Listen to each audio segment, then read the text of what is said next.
My name is Jill Christopherson. I'm running for City Council District 4. That would be the west side of Eau Claire. I was invited to run for City Council, and having recently retired, I had considered public service as being interesting and worthy work for someone who has work experience and time on their hands.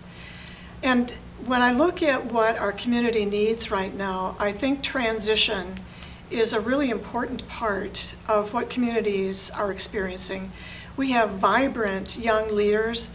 We have a lot of rich experience, but bringing new leadership and old experience together, I think, takes a lot of time, takes a lot of listening, and it takes some experience. And that's really what I've been doing in my career, is listening very carefully to what people need and what they want, and then helping to bring young leaders into their full potential. That question suggests that we're in need of reform. And I think when we look at where Eau Claire is at this point in time, we should be grateful for the quality of leadership that we have. And I think we are grateful and aware of the leadership that we have. You look at the vitality of our downtown, the new businesses that are along the river. When you go downtown during the summer on a Thursday night, it's amazing the amount of people that are gathered there to be together and to enjoy the arts. I love to go downtown and look at the line of families that are waiting to get ice cream at Ramon's. There's a very different quality to the life that is our downtown right now, and that doesn't happen by accident. It happens with vision, it happens with planning, and it happens with the input of our community. One of the things that I would work for from my district is access to government. I think that people recognize that there is excellent leadership, but they don't always feel included, or perhaps their particular status in our community has needs that are not being addressed. That is the particular interest that I have in approaching the City Council. The development along the river, the Cannery District, I would look at that as being an excitement, an area that we would point to say this can benefit District 4. And then we would look at how can we use that excitement, how can we use that experience to increase development of affordable housing in District 4? How could we include missing voices in some of the newly developing areas? So I'd like to see more balance between people who might be at the bottom of our economic ladder and help them to enjoy the same vitality that the middle and upper class have had.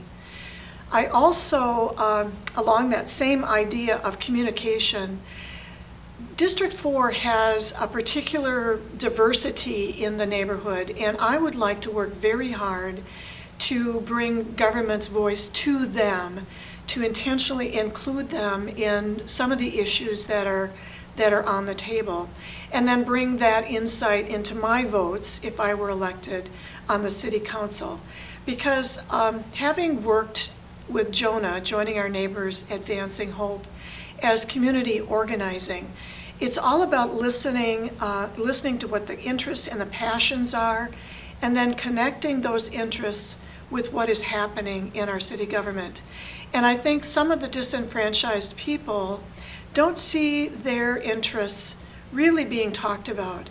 My thought would be, as a citizen, that I could easily develop those relationships, access those interests and those opinions, and use those to inform the things that come before the City Council if I were elected as District 4 representative.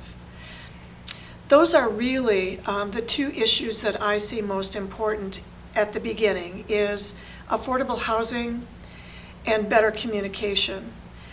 But I think it would be a mistake not to simply say that Eau Claire is envied by many communities in Wisconsin for the kind of advancement, the kind of growth that we're seeing.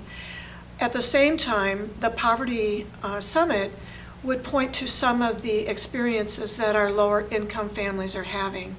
And the County of Eau Claire and the city mimics that pattern, is not doing as well. We rank near the bottom, probably number 6 in the state of Wisconsin for children that are in poverty, families that are hungry or food insecure. And while we are celebrating and while we are advancing the health of our economy and the health of our community, I think we need to also listen to, develop, and attend to the voices of the people who are on the lower rungs of our economic ladder. If you would like to contact me with your interests or with your concerns about our community or about District 4, I do have a Facebook page, which is Jill Christopherson for Eau Claire. I look at that frequently. I also have an email address, which is Jill, and then the number 4, Eau Claire, at gmail.com. And I look at that and respond to that almost immediately. I think that for us to develop a relationship and for me to know what your interests and concerns are is very important at this time in our campaign. The election is April 3rd, and in that time we need to really understand who one another is. There is going to be several meet and greets which will be advertised on my Facebook page. Those are opportunities for you to simply meet me, to ask the questions, to see whether or not you resonate with the kinds of decisions that I would be making. But basically, I want you to understand that our community grows and becomes more vital through the relationships that we build. And I'm inviting a relationship with you. I'm Jill Christopherson. I'm running for City Council, District 4.